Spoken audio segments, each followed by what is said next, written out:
Next in line is Peter Brooksbank, longtime collaborator, longtime visitor of this area, but that doesn't mean you've all met him. I recommend that you do meet him, though.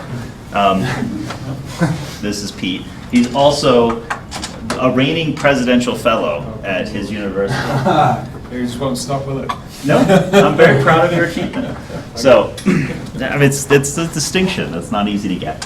So, but he's also a long-term Magma supporter. He's provided lots of software that's in that system, and that's one of the many things you might have interfaced with if you're doing some computational math. So it's one of those things where if you do the theory of tensors, you end up getting to a place where you say, I'm never going to do that by hand again. Okay, I said so.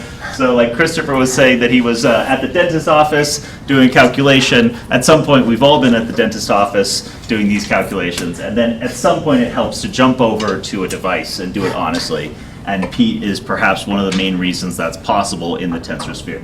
So take it away, Pete. What do you want to tell us about? Great, thank you very much, James. And I will just say, Christopher, I've spent many such occasions in analogs of dentist's office doing exactly the same calculation you were doing. So I understand. So yeah, thank you very much, first of all, for having me here today.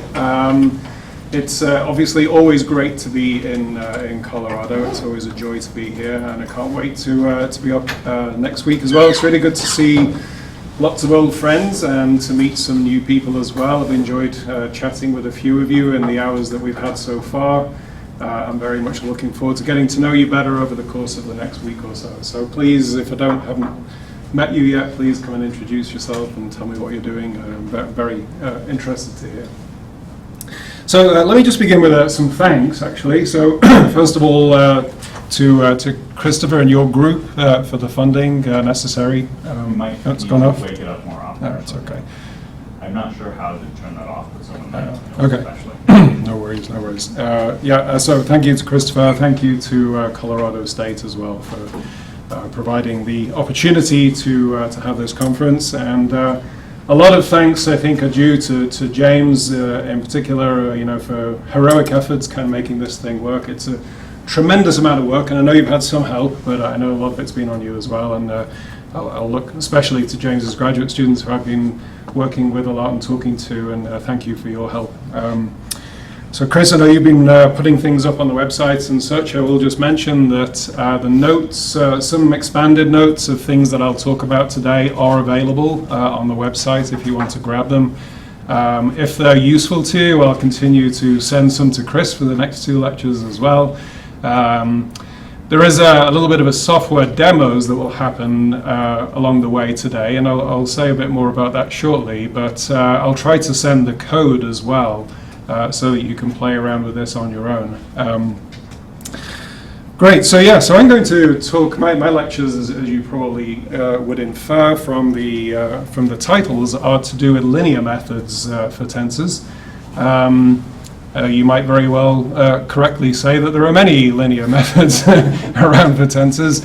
The ones that I'll talk about are, I suppose, have a particular feel to them. One of the ways I think that they differ is that they try to treat tensors kind of where they are, right, in situ. They really work with the structure of the tensor as it is, rather than, for example, by sort of flattening out tensors into kind of matrices and using standard matrix techniques or variations thereof. So it really tries to kind of deal with tensors, as God intended them, if you will. And so that's one difference. I think another difference is that the linear invariants that I'll talk about have themselves an algebraic structure, and that's really going to govern a lot of what I say in the next couple of lectures in particular. Don't worry about that. The plan really for my lecture series is to, in the first couple of lectures, talk about 2 invariants in particular to do with tensors. One of them is called the centroid, and that's going to be the subject that I'll talk about mostly today. One of them is called the adjoints, or more generally nuclei of tensors, and I'll talk about that tomorrow. And then on Friday, my plan is to talk about a few applications of some of these ideas, right? So we'll see some as we go along. We'll get a flavor for what these tools can actually do for you. But we'll see a little bit more in terms of applications on Friday. So as you probably have guessed, looking at the code that keeps flashing on and off the screen here, there we go, there will be some computation that kind of features along the way today, and there are various reasons for including this in my lectures. One of them, I think, is that we are talking about linear tools, and part of the reason for working with linear tools is that you can solve linear equations quickly, right? So that already kind of tells you that there's some computational issues at hand, right? So when they arise, I'll talk about them briefly. It won't be the main focus, but as I say, since we're talking about linear methods, we want to actually utilize them. I think another reason is that, as James said in his introductory remarks, that, there are certain calculations that you just don't want to do, right? And it's easier, if I'm going to present examples, to give you even toy examples that are kind of done using computation so that we can see them in real time. And the last reason, probably the most important one, is that you may not be aware of some of these computational tools yourself. You might just be getting to grips with tensors. You may not know that these tools are out there. So I'm going to be talking predominantly about Magma implementations today. Magma is a computer algebra system, if you're not familiar with it, which is developed in the University of Sydney. I can talk somewhat freely about Magma today because I noticed that Professor Hulke is not with us, so I don't get any disapproving looks from him when I start talking about Magma. So one of the reasons that I'll be using that today is that a lot of our tools that we've developed over the years have been implemented in Magma, right? And so they've been battle tested there. We are trying to be a little bit more outward looking because we recognize that Magma is not really a universal language to the world at large. And so we are in the process of kind of making some of these tools available on platforms that, things like Python and Julia and so forth, things that, that the real world interfaces with. But today, I think for the purpose of today, I'll just stick to using, demonstrating with Magma. I will say as well that if you are interested in using Magma, you can get a hold of it if you're at a US institution, at least in principle you can anyway. You can, I think another way it works about now is we've got one tech person who's kind of in charge of kind of installing versions of Magma on people's computers, and sometimes it's easier for him to install sort of student versions, but even the student version is perfectly adequate for most calculations that you're going to do. It's freely available in initiative with the American Mathematical Society and the Simons Foundation, I think, right? So they're sort of the two people that have helped to make that a reality in the US. So that's one way that you can access Magma if you don't want to go through all the rigmarole of doing that, or if you're not at a US-based institution for some reason, then you can also use the Magma calculator, which is online. It's, as the name suggests, you can just kind of type some Magma code in and it will execute some things for you. It's not the most ideal way of running Magma, but it does work in a pinch. Great, okay, so so as I say, I'm going to be talking today about linear methods. Let me just begin by talking a bit about notation, kind of set up some notation for the talk, which we've seen various bits of notation throughout the day, talking about tensors in slightly different ways. I think mine might sort of lie in the middle somewhere. You can tell me as we go along. But let me just sort of begin then by saying, let's just let U, V, and W be abelian groups. And let's let star from U cross V to W be a 3 tensor bimap. So I think Christopher was referring to these things earlier as just bi-additive maps, right? 3 tensors is another word we might use to describe these things. I'll generally refer to them as bimaps. Now, you might reasonably say, why focus on 3 tensors?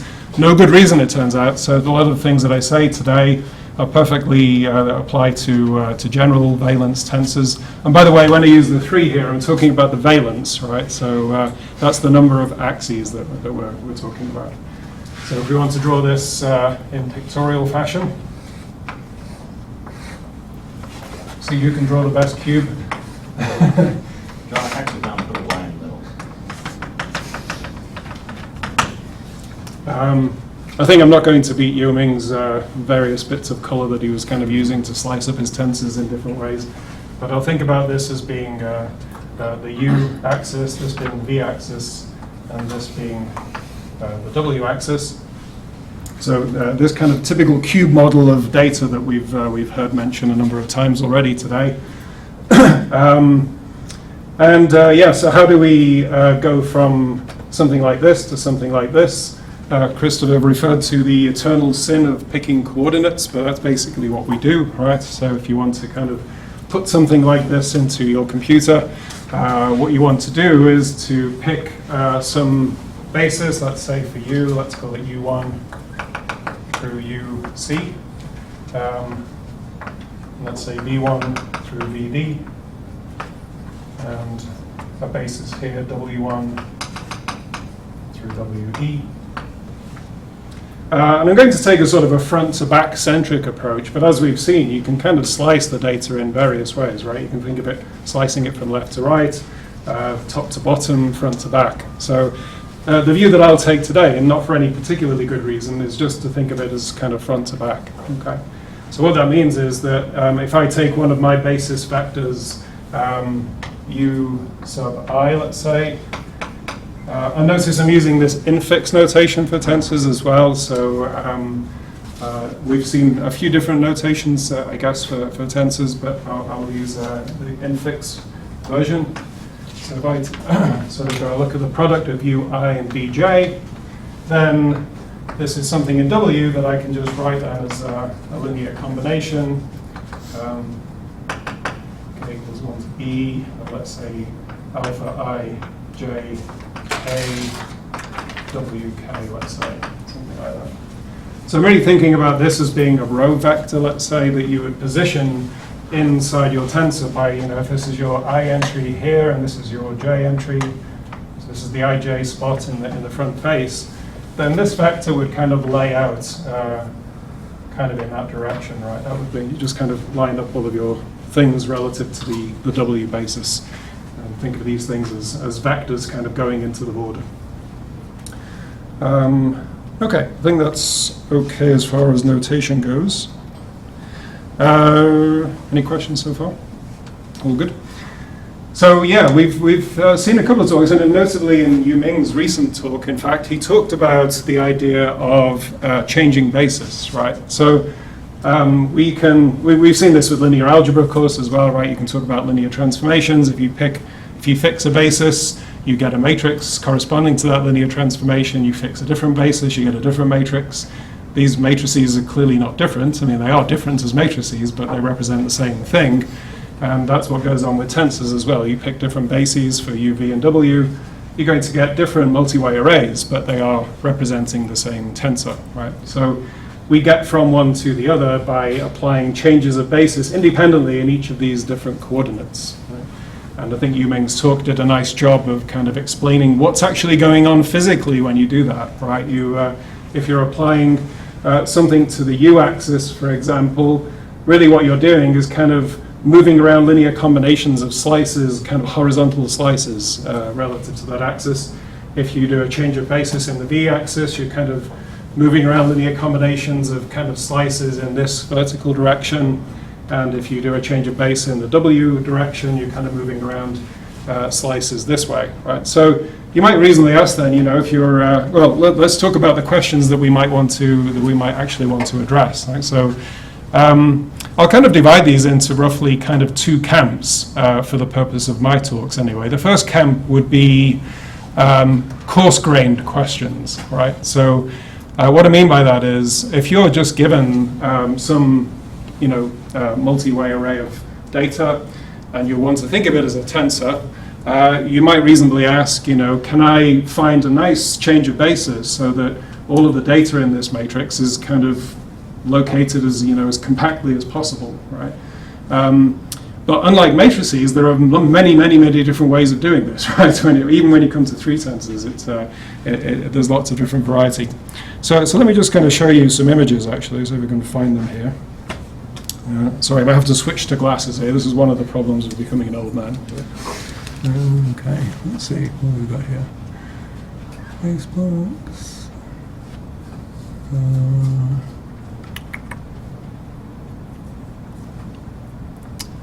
Oh, that's all magma images. Okay, sorry, here we go. Yeah. Oh, there's nothing there. What happened to it? Ah, there we go. Yeah. So this is one example of what I'm talking about, right? So this is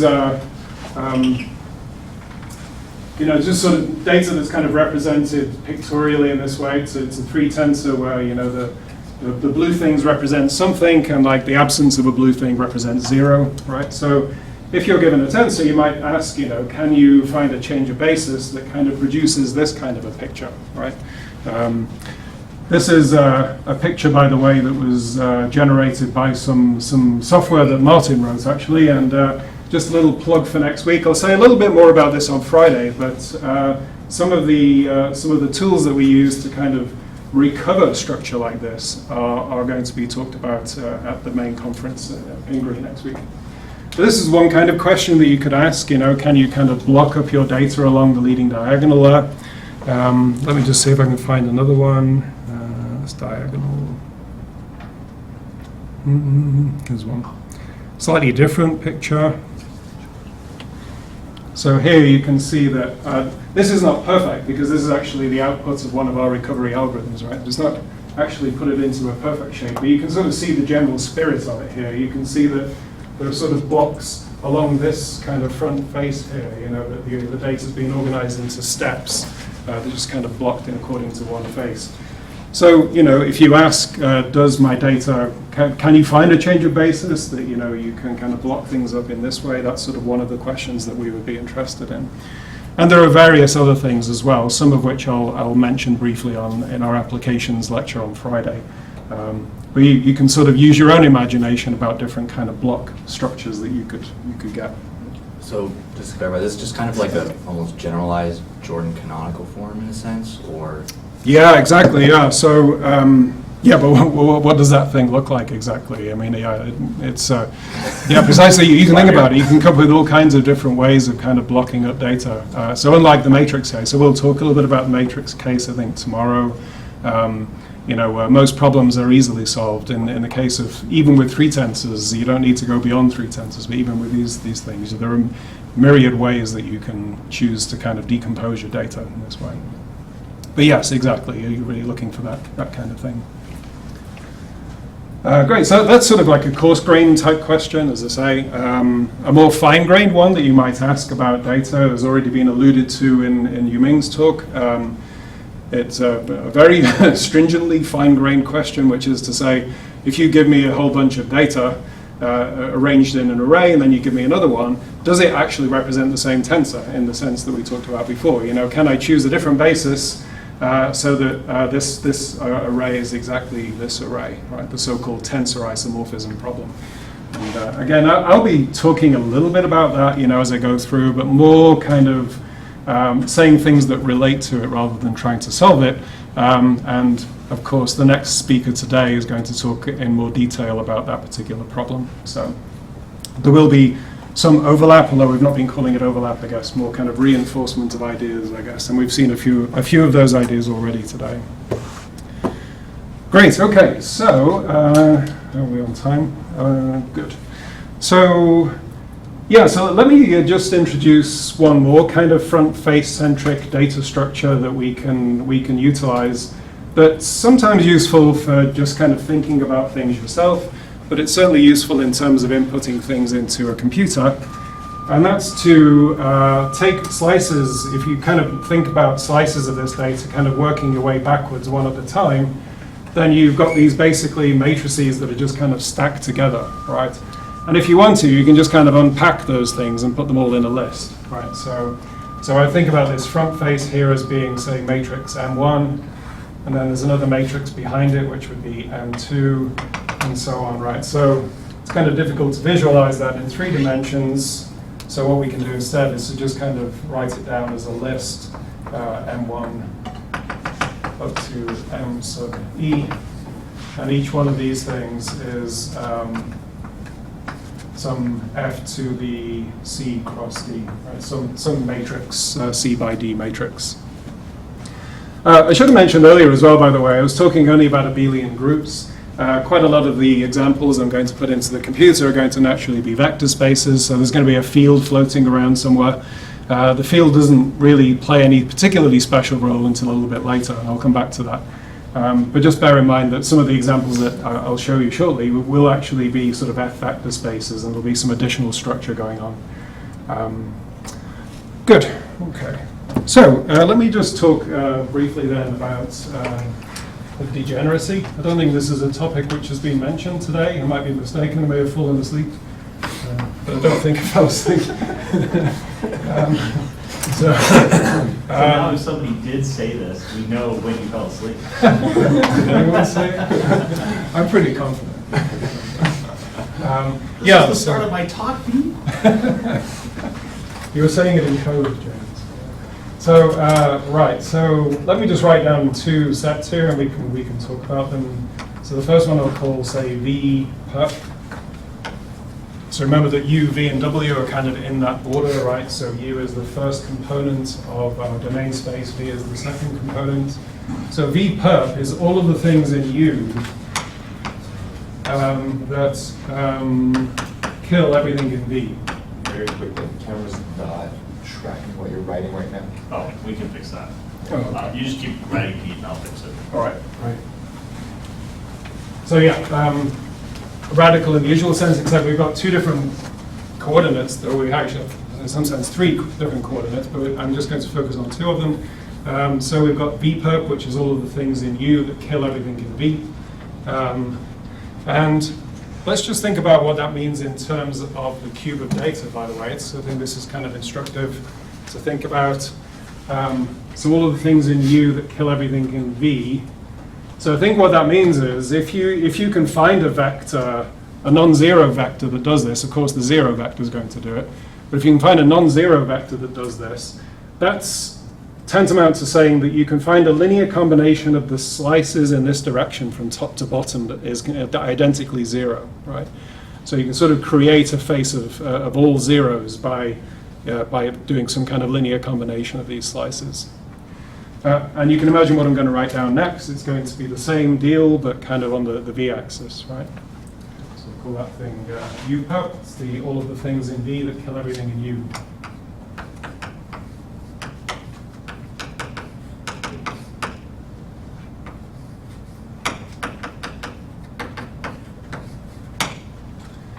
Yeah, so these things are called radicals. But one of the nice things that we can do with a tensor right out of the gate is you find out it is a degenerate tensor for some reason, then you can always pass to a non-degenerate one, right? You can factor out the radicals, and you can focus just on the pieces of W you hit as well. That's kind of like the other sort of radical that's not being mentioned here, right? The target of this map may not be all of W, right? It could be some subspace of it, some subset of it. So you can always kind of pass to a non-degenerate tensor without really losing any information, and that's kind of the nice thing that I wanted to mention, right? So if you're not losing anything by kind of passing to a non-degenerate version. So for the purpose of today, I'm going to assume that these radicals are actually non-zero. They are zero, sorry. So for today. So we'll assume star is, what I'll say is fully non-degenerate.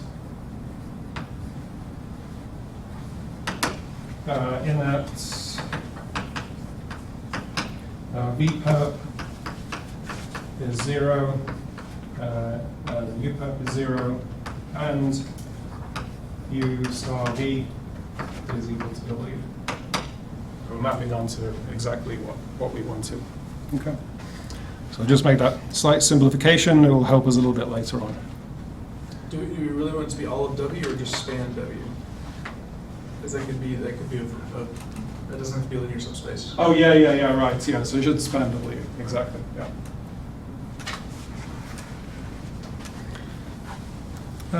Right. So I have a little bit of a software demo here. So why don't we just do that quickly here? Just bear with me. Here we go. I'll do my own thing of cutting and pasting. Not the most efficient way of doing it, but at least you can sort of see it happening in real time then. So, right, okay, so what I've created here is an obviously degenerate tensor. Hopefully you can see that, right? So it's a 2 by 3 by 2 tensor. So you've got a system of forms, as we call them, of two 2 by 3 matrices, and you can see that the rightmost column in both matrices is 0. So if you picture this as a cube of data, what you're seeing is an entire slice of zeros over on the right. So you can actually physically see what the radical is in this case, right? So it's just the third v basis vector, v.3. But what I want to show you is that we can actually have magma tell us this. So radical of t. Oh, and by the way, I should have given credit where it's due here, that this, the functions that I'm using at the moment are part of a package in Magma called tensors, just called the tensor package, I think, right, Josh? Yes. Yeah, tensors, yeah. So if you look up in the Magma handbook, anything to do with tensors and tensor spaces, it was all written by Josh and implemented and James. well, written, yes, but you did a lot of the kind of, uploading it. Sorry, James, I didn't mean to take away credit. It's very accurate. Well, let me say it this way, that whenever things go wrong with it, Josh is the one who has to fix it. Is that fair to say? Very fair. Has to is maybe a bit strong. Is willing to. Not any longer. Yeah, so here you can see that indeed the radical in the first component, the u, is 0-dimensional, but we do have this radical in the second component, consisting of just a thing that's spanned by the third basis vector. And we can do this nice thing of just actually passing to the non-degenerate tensor. So let me just do that so you can see what's happening. So radical is u perp and v perp? Yeah, what we're looking at there is exactly u perp and v perp. Yeah, so u perp is 0, v perp is not. And when we pass to the non-degenerate version, you can see that, not surprisingly, what Magma's done basically is just lopped off the 0 face at the end. And so we get this nice non-degenerate tensor. Okay, so nothing particularly special, but what I wanted to just point out is that these functions do exist, and if you want to actually compute with tensors and so forth, you can do it. You can do all this, and you don't have to do it all by hand. So good. Okay. So questions so far? All good? Okay, so what I'm going to talk about now then are scalars. So coming back to the original setup, I only assumed at the beginning that u, v, and w are abelian groups. I kind of alluded to the fact that, there may be a field floating around somewhere occasionally, right, if these things are vector spaces. And that field, as we know from our experience working with such things, does actually sometimes play a role, right? So when you think about the dot product, for example, the classical dot product over the reals, just over here.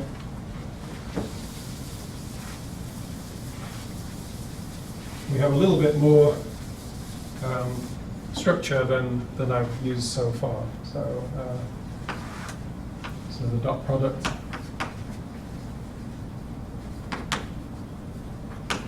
Over R, we get something like this, alpha u dot v, just put the brackets around that, is the same thing as u dot alpha v, which is the same thing as alpha u dot v. So the all identity that we're all very familiar with from working with dot products and so on. So what I want you to think about now is maybe not a dot product here, but a star, right? So if these things are vector spaces and there's a field floating around, we often assume this property actually of our bimaps, and we refer to them as F bimaps, in fact, right, if they have this property. But you might reasonably say to yourself, well, if I'm given an F bimap, is there a better set of scalars that I could use, right? So think not so much about these as just being numbers, real numbers. Think about them as being endomorphisms now then of a vector space. So let's think of the alphas as being endomorphisms.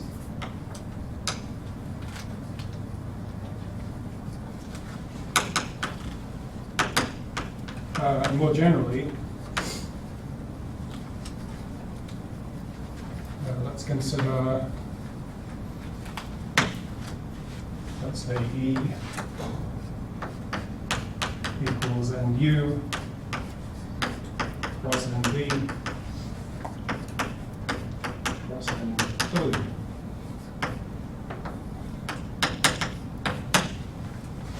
So these are all of the endomorphisms that are sort of acting in the individual components U, V, and W.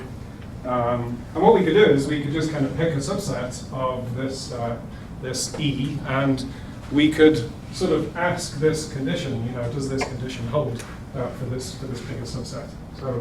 So given omega subset of E, we can say that star is an omega bimap if, let's see, so for all, let's say x, y, z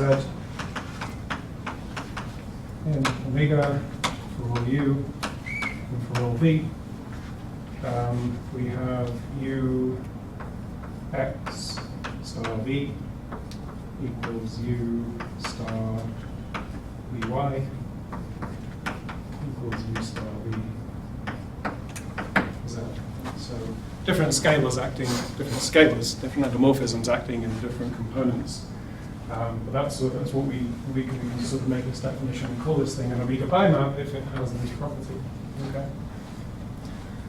So we can ask, therefore, if you're given a bimap, is there some ideal set of scalars omega that you could choose that have this property?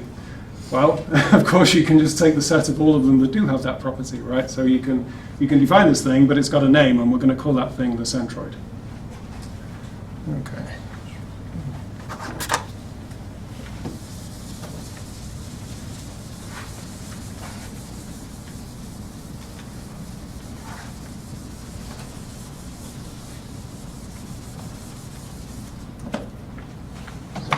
Definition.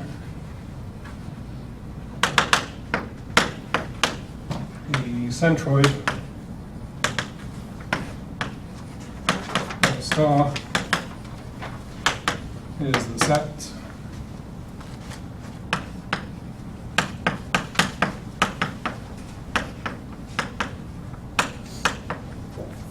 y, z, and E such that for all u, for all v, u x star v equals u star vy equals u star v z. Okay, so we can just define that set and call that thing the centroid. So, what should I say next then?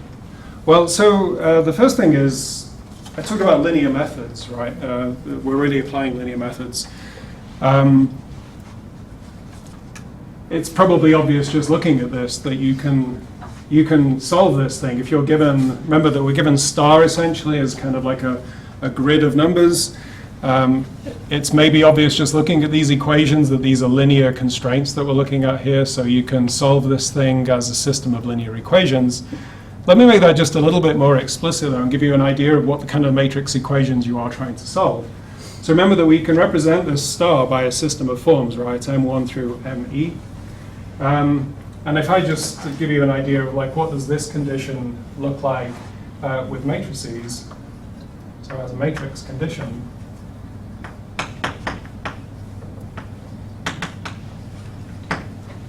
what we have basically is for all I, we have something like x times mi is equal to mi times times y transpose.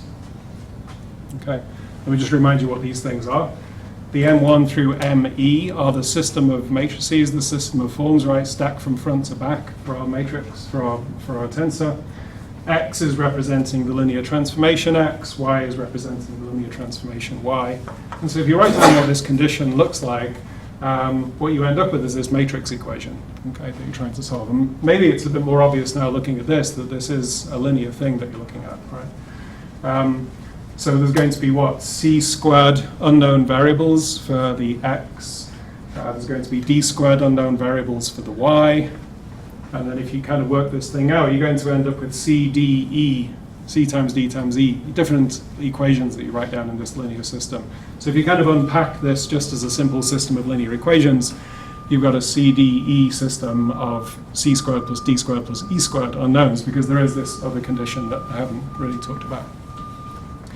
So the point of all of that is that it can be done quickly, right? It's something that can be solved using a system of linear equations, using whatever fast linear algebra solver you want to use. But I'll just say that if you really want a fast linear algebra solver, you should talk to Chris Liu, right? Right, Chris? Tensor solver. It's state-of-the-art stuff, right? Yeah. But yeah, so this is kind of solving systems like this is kind of an ongoing project that involves Chris, Josh, James, and anyone else? No, that's about it. Yeah. So very important for these reasons, right? We want to get a hold of these things as quickly as possible. For the purpose of today, we're solving a system of linear equations. It's fast enough, right? We can do it. Good. So that's one thing. Yeah, let me just mention something about the structure of the center, which is really the kind of important point here.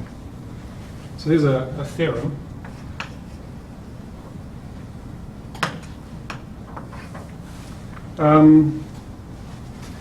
So one of the things that you can clearly see looking at a system of equations is that it's a subspace, first of all, right? It's a linear subspace that you've found.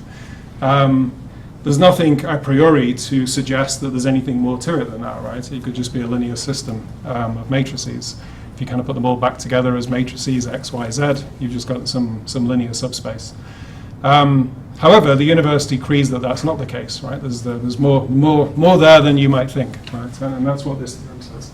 So sen star is a commutative ring.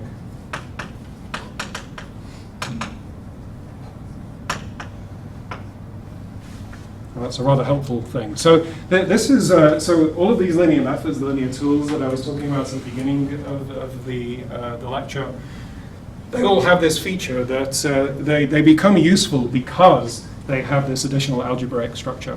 So the idea is that what we want to do is to kind of leverage the algebraic structure that comes along with these linear invariants. So number one, you can get them quickly, right, as a solution of a system of equations. Number two, they have an algebraic structure of their own. And so if you can access that algebraic structure quickly, then hopefully you can also use that to solve problems to do with tensors as well. Right? So that's kind of the general spirit of what these methods allow you to do. How am I on time? Did I start it? Yeah, end at the half hour. Half hour, okay. Minutes after, 13 minutes. Yeah, okay. So this is kind of a little fun exercise, actually, to prove this. And those of you who've done it before probably would agree with me it's kind of fun, right? I think I maybe won't spoil the fun by doing it, but have a little play around with this, right? And focus in particular on the commutativity property, right? So why should this thing be commutative? How do you prove that it's a commutative ring? Remember, all I mean by a commutative ring is that the product, you can reverse the product in the ring, right? So I'll maybe just kind of start us off by saying, let's just let x, y, and z, x prime, y prime, z prime, or maybe I'll use James's preferred acute accents here. So we're not clustering the exponents. I don't know if exponents are going to be relevant here, probably not. So take these two things that belong to the centroid. And then, when you multiply them together, you just kind of multiply them together component-wise and try to convince yourself that indeed Well, first of all, the product is actually in there, right? So that it is a subring, all right? So that's one thing. But then once you've done that, how is it that, say, x prime is the same thing as x prime x here? How do you prove that kind of thing, right? So we can talk about it outside if you want to, but it's kind of a fun exercise. So maybe just leave it. Good. Any questions so far? Well, let me give you another magma demo then. So what's the point of all of this, right? So going back to our motivation here, we wanted to kind of come up with better scalars for a bimap, right? We have the scalars that come from a field, usually, for given things, it's just kind of an F bimap. We've got the field that the universe gave us, but now the universe has given us something better, right? So let's actually use that thing. So let me give you just an illustration rather than a kind of a worked example. Let me just kind of show you how this works in code. So, do you guys ever watch any cooking shows at all? Yes. I know you do, James. Guys. Yes. Does anybody from England watch cooking shows, like from way back when? So they used to have this thing where, the cooking shows are like a whole different level now, right? But back in the day in England, they would have these naff cooking shows, that were like tagged on the end of the news and so on. And they always started off with, they tell you how to get these ingredients ready, okay? And then they'd say something like, oh, and here's one that I prepared earlier. And then it's all like put together. You've got no idea how you got from point A to point B. So I'm doing that to you at the moment. I'm giving you this system of forms here, right? And what else am I going to do? Yeah, let's create a T first of all. So T, I'll actually do some typing instead. Tensor S21. We can see what the system of forms is, but let me just kind of display it so that you can actually see it rather than. There you go. So these two messy matrices, field 8191, it's a prime field. I don't know why, but it sort of appeals to me, this number, so I use it quite a lot. And so what I've got here is what seems to be a kind of a random collection of numbers, right? Word to the wise, it's not random. But how are we to know that, right? So let's actually go ahead now and calculate the centroid. So C becomes equal to centroid.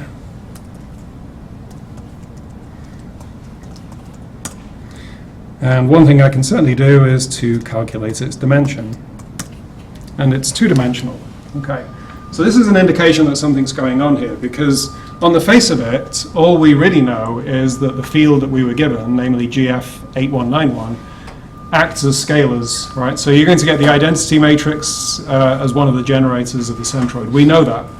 But the fact that this is a two-dimensional object tells us that there's something more there, right? So we've got more scalars than we could tell just by staring at it. Okay.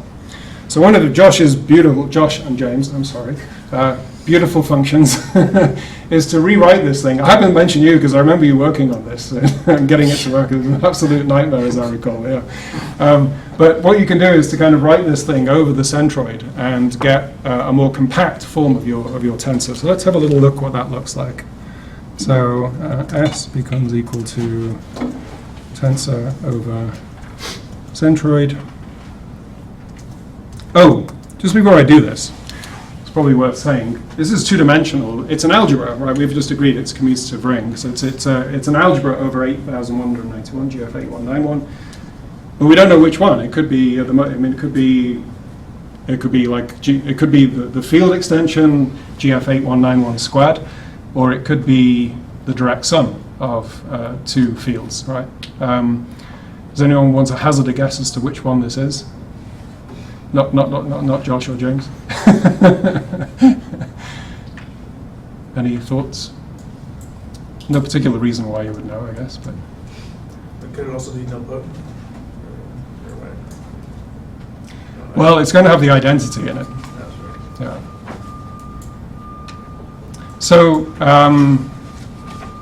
Yeah. So, the fact that I mentioned a field extension is sort of the key thing here, right? So I'm trying to rewrite the tensor over a field extension. So that suggests here that what I'm dealing with here is actually the field extension thing. We'll come back to the other case shortly, but it turns out this one is actually just a degree 2 extension. And so when you do this, we've got a new tensor now. And what we can see, I don't know how well you can see this actually, but we went from having a tensor that was from, well, it was basically a 4 by 4 by 2 tensor. It's now gone down to a 2 by 2 by 1 tensor, right? So, but notice that the field has changed now to a field of a quadratic extension of the original field. So what we've achieved here is basically we've written the tensor over the field it should have been written over in the first place, and in so doing, we've kind of made our data more compact. Okay. So yeah, that's sort of one application of the centroid. It really is to find your correct field. Right? So these are the good scalars. Good. Okay. So let me just end then with. I guess I've got 15 minutes, but let me just go back to. James did a nice example earlier on, and I'll see if you see who was actually awake. You should have been awake for James's talk, right? Because that was the first one, and he was bubbly and effervescent and all this kind of stuff. If you were asleep for that one, then you've got problems, right? At the end of his, very end of his talk, though, he gave an example of a cubic tensor. It was a 2 by 2 by 2 tensor, and he was making the point that if you kind of think about this as a multiplication table, you can actually use the algebra of the multiplication table. You end up with kind of a relation that appears among the data. I think it was a quadratic relation of some kind, right? And if you factorize that quadratic over the field, it gave you sort of a recipe for rewriting the tensor in a more sensible way, right? So instead of kind of labeling the rows and columns by 1 and x, which is how you would ordinarily do things, if you label things instead by, I think it was like x plus 2 and x plus 1, then it becomes this kind of diagonal tensor. It looks like really nice. Everything sort of looks pleasant. So you might reasonably say, well, that's kind of a gimmick, isn't it? We're kind of doing something like that with this kind of cube of tensor that you're looking at.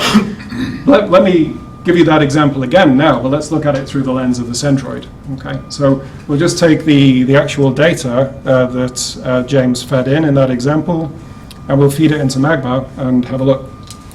So here it is. So this time I'm using the rational numbers.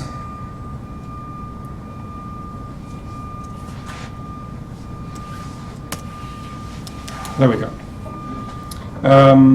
So you can see that once again here we've got, let me just kind of display what T looks like. Because this should be exactly what James, I think, had on the board earlier. So the first matrix is 1, 0, 0, minus 2.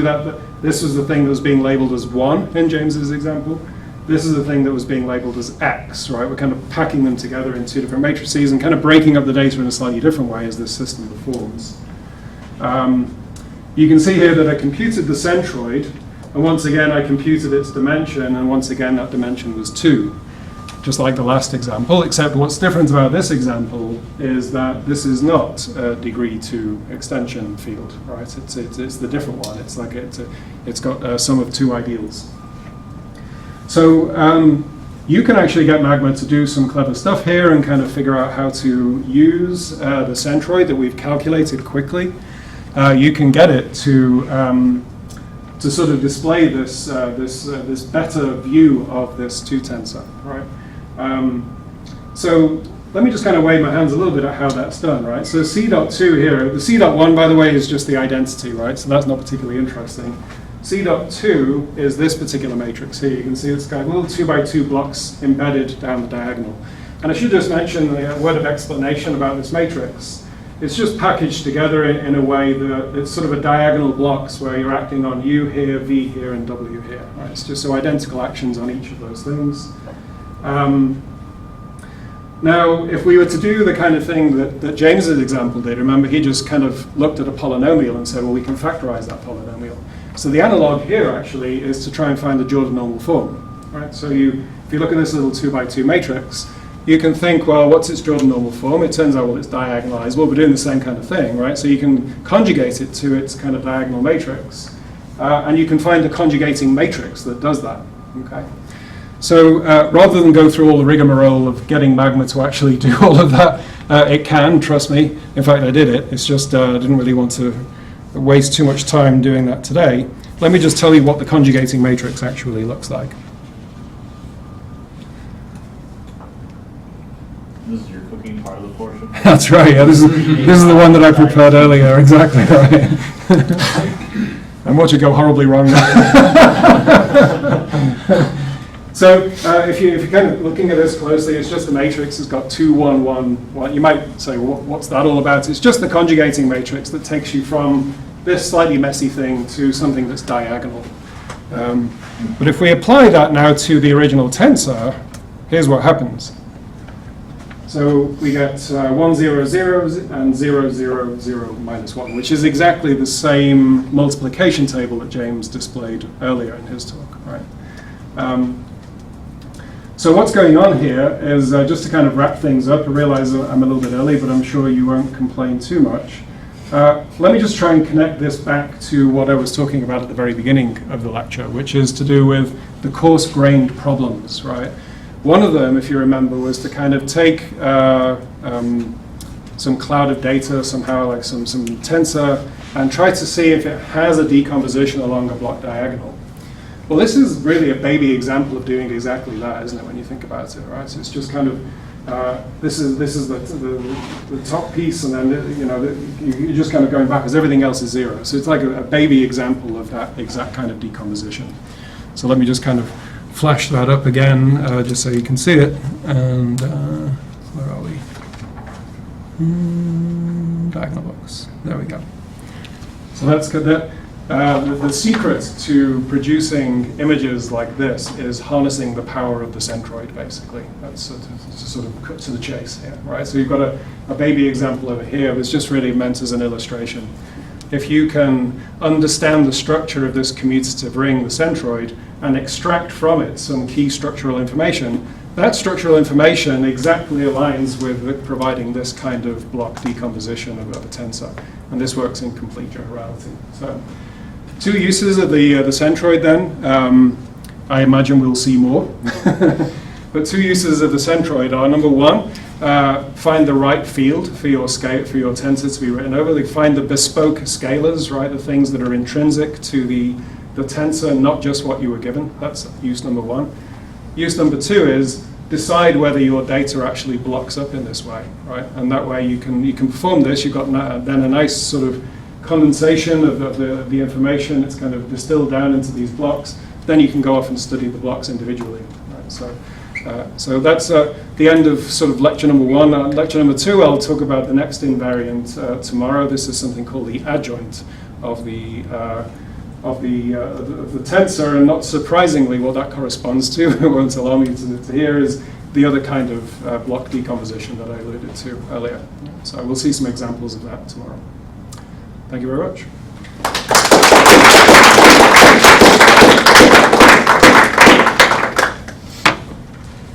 Question for me? Yeah. Can I ask, so, okay, just going back to using the centroid to sort of discover the right field. I see in our transform tensor we have dimensions 2, 2, 1 now. And can you remind me what the original dimensions were? Yeah, absolutely. Yeah, I think that's still It's called 4, 4, 2, T. okay. Is it still called T? Okay, so I see. So we're just that makes sense. So we're sort of finding a basis where. Oh, I'm sorry. You're talking about the original one. This one, right? This one. I see. So that. Yeah, it's a 442. Yeah, that's right. So there, yeah, the reduction comes in every degree, right? It goes from 442 to 221 down. I also wanted to ask. I've never seen the centroid before. It's very interesting. It reminds me of the Lie algebra, because if we replace the equal signs with pluses and put an equal sign of equals 0, that we get the stabilizing Lie algebra. And so the centroid is sort of, I don't know, in some sense,